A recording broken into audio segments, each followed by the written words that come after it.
Good morning to all. ET का 6th addition आ चुका है। इसमें हम इथोपिया इट्रिया इशू के बारे में पढ़ने वाले हैं। ईटी के बारे में जो नहीं जानता है वो प्लीज़ एक बार इंट्रोडक्टरी वीडियो ज़रूर देख ले। उसमें हम आपको प्रॉपर एक्सप्लेन कर चुके हैं कि हम लोगों का कल्चर किस वे में काम करता है।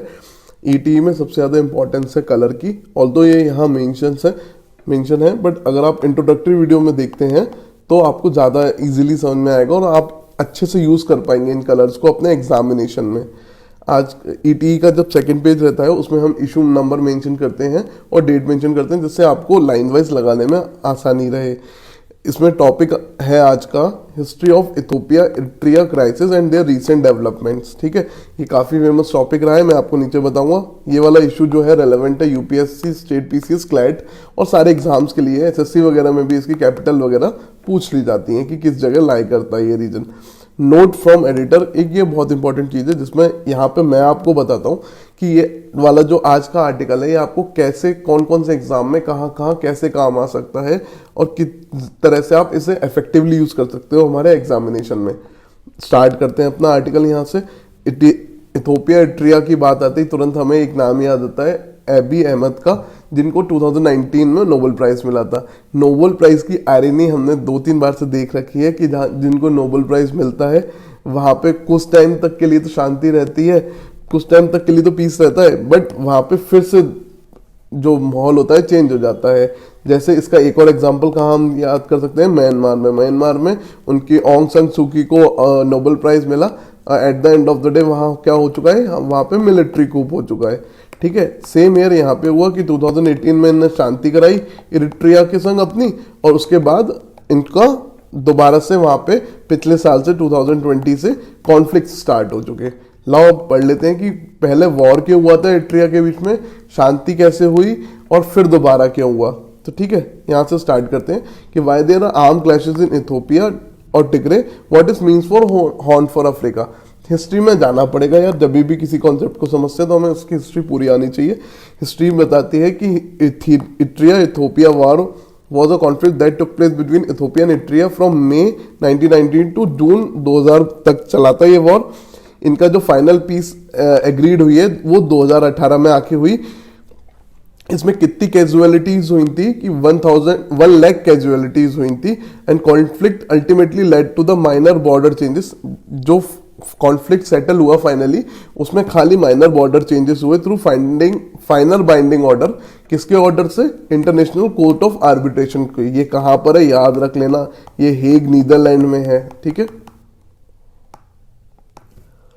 इसके बाद अकॉर्डिंग टू रूलिंग में क्या आया, international commission in the Hague, Eritrea broke the international law and triggered the war by invading Ethiopia.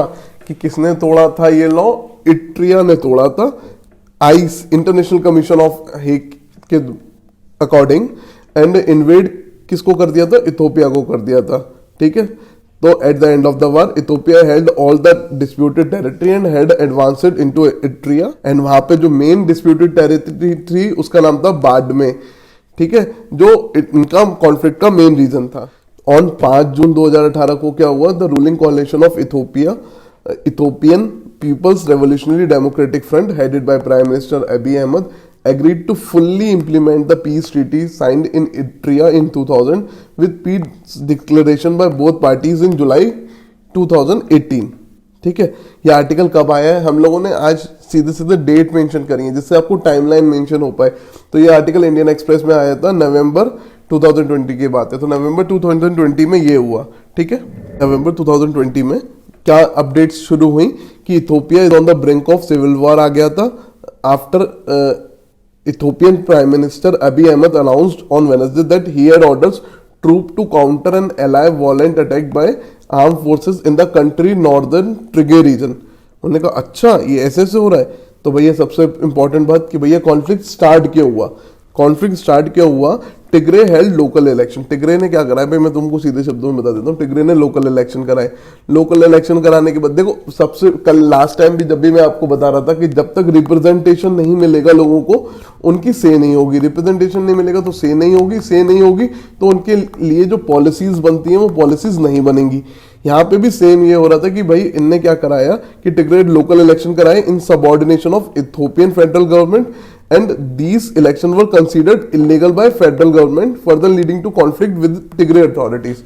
और फेडरल गवर्नमेंट ने कह दिया कि भैया आपके इलेक्शन हम नहीं मानेंगे, तो आप जब तक से नहीं दोगे उनको तो वो तो रिवोल्ट करेंगे ही ना। कुछ लोगों के कहने के द्वारा जो टिग्रे रीजन है वो सबसे वेल्दियर रीजन है उन दोनों कंट्रीज में, एंड मोर इम्पोर्टेंटली, और उसकी वहां की सबसे वेल ट्रेन आर्मी है। The authority of Tigray official has considerably reduce since Abiy took the office, और वहां के लोगों की अथॉरिटी डिक्रीज हो जाएगी, जिससे वो लोग कहेंगे कि भैया हम तो पैसे भी कमा रहे हैं, सब चीज कर रहे हैं, बट हमको बोलने ही नहीं दिया जा रहा है, ना हमारी सुनी जा रही है। इसके बाद क्या हुआ कि structure of Ethiopian federal system allowed 10 region significant autonomy देने की बात करता है, and these region also have their own parliaments होते थे, देयर सिक्योरिटी फोर्सेस अपनी होती थी, and right to referendum for independent rulers हो सकता था।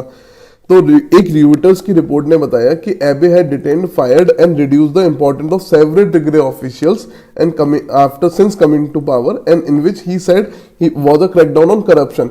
सेम वही वाली बात है, आर्मी भी अगर कूप करती है तो कहती है मिसमैनेजमेंट और करप्शन कर रहे हो।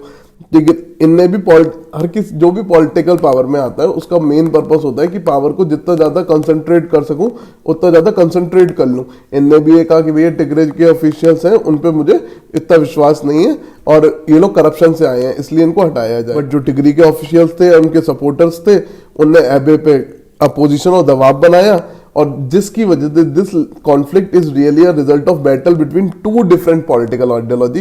टिग्रे के पीपल्स की आइडियोलॉजी अलग है और अबी अहमद की आइडियोलॉजी अलग है। फोर्स और आइडियोलॉजी किसके लिए लड़ती हैं कि किसकी सुप्रीम है और कौन कंट्रोल करेगा उस कंट्री को।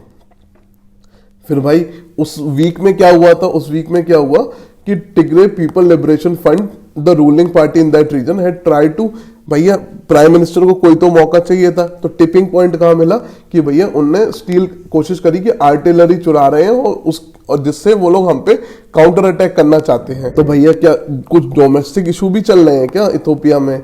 भाई कोरोना वायरस के आउटब्रेक से पहले एबी अहमद लीड कर रहे थे कंट्री को, बट क्या था, इकोनॉमिक प्रॉब्लम्स बहुत ज्यादा थी। जून में क्या हुआ, Ethiopia has witness wide spread ethnic clashes. किस किस के बीच में इथनिक क्लैशेस हुए? Killing of prominent Oromo singer Hachalu Hundessa, और इससे क्या हुई, फर्दर सिचुएशन खराब हो गई, एंड दिस कॉन्फ्लिक्ट में promote other regions in Ethiopia particularly Oromia and Amhara to make louder call for autonomy and that may cause further disruption in the country। कि इनके डेथ के बाद लोगों जो और इतने ग्रुप थे उन लोगों ने भी आवाज उठाना शुरू कर दी, आवाज उठाना शुरू करी, जिससे वहां पे जैसे जैसे आवाज और डिफरेंट रीजनलिज्म बढ़ेगा, रीजनलिज्म बढ़ते ही लोगों को अनिश्चितता जग जाएगी, अनिश्चितता जागते ही वहां की सिचुएशन खराब होने लग जाएगी, मतलब सेंट्रल कंट्रोल खत्म हो जाएगा। इसका हॉर्न ऑफ अफ्रीका पे भी कोई इफेक्ट होगा? हाँ भैया, हॉर्न ऑफ अफ्रीका पे भी इफेक्ट होगा, क्योंकि भैया कहां पर है, ये वहीं पे है। हॉर्न अफ्रीका किसे कहते हैं बताओ, जल्दी बताओ, मैं शो करूंगा उससे पहले बताओ कि हॉर्न ऑफ अफ्रीका किसे कहते हैं। ये रहा हॉर्न ऑफ अफ्रीका। इसमें कौन कौन सी कंट्रीज आती हैं? हॉर्न ऑफ अफ्रीका में चार कंट्रीज आती हैं जिसे हम सीड के नाम से जानते हैं, सोमालिया, इट्रिया, इथोपिया, डिजिबूती। ठीक है, इसको याद कर लीजिएगा। और अगर इथोपिया और टिग्रे की अथॉरिटी में कॉन्फ्लिक्ट बढ़ा तो सबसे ज्यादा इफेक्ट उसको पड़ेगा इट्रिया को, क्योंकि ग्राफ में इट्रिया से ही तो लगा हुआ है ये। ठीक है, अगला इशू कि Ethiopia has also engaged in long standing conflict with Egypt over the construction of grand Ethiopian Renaissance dam. Over कौन सी रिवर के ऊपर है? ब्लू नाइल के ऊपर है। With Sudan having inadvertently drawn into the conflict over the course of dam development. ठीक है, और भी किस चीज, और एक जगह है जिसको इफेक्ट करेगा। कौन सी कंट्री है जिसकी बात करी थी सीड में हमने? वो है डिजिबूती। डिजिबूती में क्या है? मिलिट्री बेसिस हुए, नेवल मिलिट्री बेसिस है।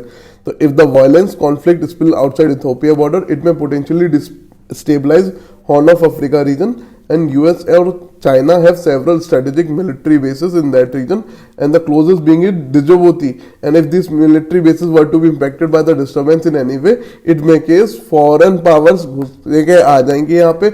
और जहाँ पे भी फॉरेन पावर हुई है, आपको पता है अफगानिस्तान में कितना नुकसान हुआ था। ठीक, नेक्स्ट आर्टिकल पढ़ते हैं। ये कब का आर्टिकल है? जून 14, 2021 के बाद, ये 5 महीने बाद आया नवंबर के। इसमें क्या दिखाया कि फेमाइन कैसे बढ़ रहा है इथोपिया में, टिग्रे की क्राइसिस से ज्यादा किसी भी देश में अगर लड़ाई होगी और क्राइसिस होगी तो वहां पे फेमाइन आने के बहुत ज्यादा चांसेस है। हमारे यहाँ जब भी हम अंग्रेज रूल करते थे तो 1880s में 1780s के आसपास फेमाइन आया करते थे जिसमें लाखों लोग मर जाया करते।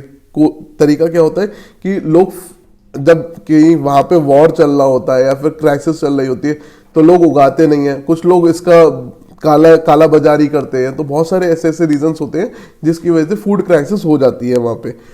तो वहां पे यूएन एजेंसी ने बोला है कि वहां पे लाखों लोग फूड से परेशान है, फूड के लिए परेशान है। एंड इथोपियन गवर्नमेंट ने साफ मना कर दिया, क्योंकि कोई जो गवर्नमेंट अपनी लेजिटिमेसी शो करना चाहती है वो क्यों किसी चीज इस तरह के आर्ग्यूमेंट को सपोर्ट करने। क्या क्राइसिस रही, यूटस की एक ऑफिशियल रिपोर्ट है जिसमें 2.2 million people has been displaced fighting and many force to flee to neighbouring countries. इतने लोग वहां से चले गए हैं। UN said investigation by news organization and independent observer had revealed that sexual violence was being used as a weapon of war। और बताया जा रहा है कि फेमाइन कंडीशन जो टिग्रे में है वो फेज 5 में है, वो starts with a catastrophic warning से हमने वहां पे स्टार्ट किया गया है और rises to the declaration of famine in that region and this was a result of several factor rooted in ongoing military conflict. कि ये इसके रीजन बहुत सारे फैक्टर्स हैं, किसी एक फैक्टर की वजह से नहीं हो रहा है ये। इसमें से कुछ फैक्टर्स जो है वो है Eritrean forces who joined the conflict Abiy's Abiy की साइड से, वो उन पे इल्जाम लग रहा है कि वो डिस्ट्रॉय कर रही है प्रॉपर्टी और क्रॉप्स को जला रही है, कि लोगों पे खाना नहीं होगा तो वो लड़ेंगे कैसे। और इसी से आगे चलते वाला पॉइंट यही कह रहा है कि Eritrean forces were trying to deal with Tigrayan population by starving them, कि भूखा रखो, food is definitely being used as a weapon of war, कि खाना नहीं मिलेगा तो अपने आप ही किसी ना किसी दिन साथ छोड़ देंगे ये अपनी लड़ाई का। पर इथोपियन गवर्नमेंट क्या कहती है कि भैया यहाँ पे फूड शॉर्टेज सिवियर नहीं है। एक बीबीसी की रिपोर्ट के दौरान ये भी पता चला था कि फूड जो एड जो भी भेजी जा रही है वहां पे, वो वहां के सोल्जर्स हैं और ट्रूप्स हैं वो सब चुरा ले रहे हैं। टिग्रे के आसपास भी अगर टिग्रे में कोई दिक्कत होती है तो ये जरूरी है डोमिनो इफेक्ट होगा, आसपास के लोग इफेक्ट होंगे। एंड बीबीसी इसके बारे में कहती है कि food security is fast deteriorating in the neighbouring regions of Amhara and Afar as a ripple of the war and a deepening nationwide macroeconomic crisis are disrupting livelihood and deepening poverty. There are also warning of escalating food needs in Sudan. Sudan तक ये सारी चीजें कि वहां पे food की need भर चुकी है। और यूएनएससी का रिजोल्यूशन के बारे में एक बार और याद कर लेना कि बहुत बार ये डायरेक्ट पूछ लेते हैं कि यूएनएससी का कौन सा रिजोल्यूशन है जो डील करता है आर्म कॉन्फ्लिक्ट और हंगर से। अब हम रिसेंट की न्यूज़ पे आते हैं। Ethiopia declare state of emergency as Tigrayan forces gain ground. अब वहां पे स्टेट ऑफ इमरजेंसी लगा दी गई है इथोपिया के द्वारा। ये आर्टिकल कब का है, 3 नवंबर का है, ठीक है। Ethiopia declared 6 months of state of emergency after force from the northern region of Tigray said they were gaining territory and considering marching on the capital Addis Ababa. ये इथोपिया की कैपिटल है, याद रखना। अनाउंसमेंट, ये announce किसने करा? Announcement किया after 2 days after prime minister Abiy's Ahmed urge citizen to take up the arms. उन्होंने कहा भैया हम अकेले नहीं संभाल पाएंगे, आप भी आर्म्स उठा लो, अपने आप को डिफेंड करना है। अगेंस्ट किसके अगेंस्ट? कौन लड़ रहा है टिग्रे से? तो वो है Tigray people liberation front.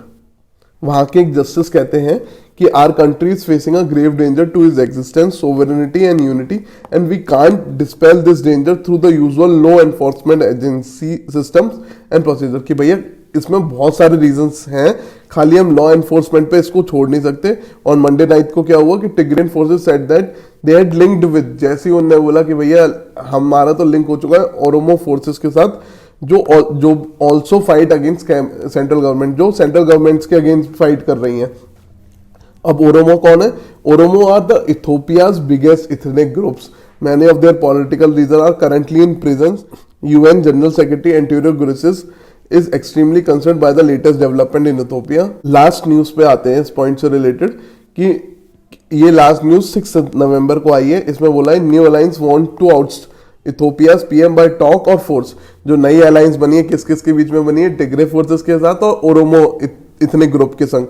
Announcing the formation of united front of Ethiopian federalist and confederalist forces at an event in Washington, the alliance said that it was setting up a command to coordinate military and political efforts। A newly form, ये कब का article है, 6 नवंबर का article है। Newly form alliance of Ethiopian opposition factions set a goal on Friday of bringing down the Prime Minister Abiy Ahmed by force or negotiation to then form a transitional government. The government already employed in a year-long war against northern forces. साल भर हो चुकी है, नवंबर से नवंबर आ चुका है, देख लीजिए, याद कर लीजिए, and against northern forces and dismissed the creation of an alliance as a stunt and accuse some member of past ethnic violence. United state ने क्या एडवाइस करा है, it's season to leave Ethiopia as soon as possible, कि भैया अपने states, अपने लोगों के लिए बोल दिया यूनाइटेड स्टेट्स ने कि भैया निकल आओ जल्दी जल्दी। Security environment in Ethiopia is very fluid and जो सेफ्टी चाहता है वो निकल के। आर्टिकल यही खत्म होता है। अगर आप में से जो भी कुछ इसके बारे में एक्स्ट्रा जानता हो वो प्लीज कमेंट में मेंशन करिएगा, क्योंकि यही ऐसे ही कल्चर का काम होता है कि एक इंसान से कुछ चीज छूट सकती है, पर जितने हम सारे वर्क कर रहे हैं एग्जामिनेशन को निकालने के लिए उनसे कुछ नहीं छूट सकता। तो प्लीज कमेंट में मेंशन करिएगा इस पॉइंट को, जो भी आपको लगे कि ये वाला पॉइंट मिस है, और वो हम सब लोग लर्न कर लेंगे वहां से पढ़ के। एंड प्लीज फीडबैक जरूर प्रोवाइड करिए, फीडबैक प्रोवाइड कर दीजिए एंड टॉपिक जरूर मेंशन करिए एक्सेल शीट में, ठीक है। थैंक यू एंड सब्सक्राइब जरूर कर लीजिएगा इस चैनल को।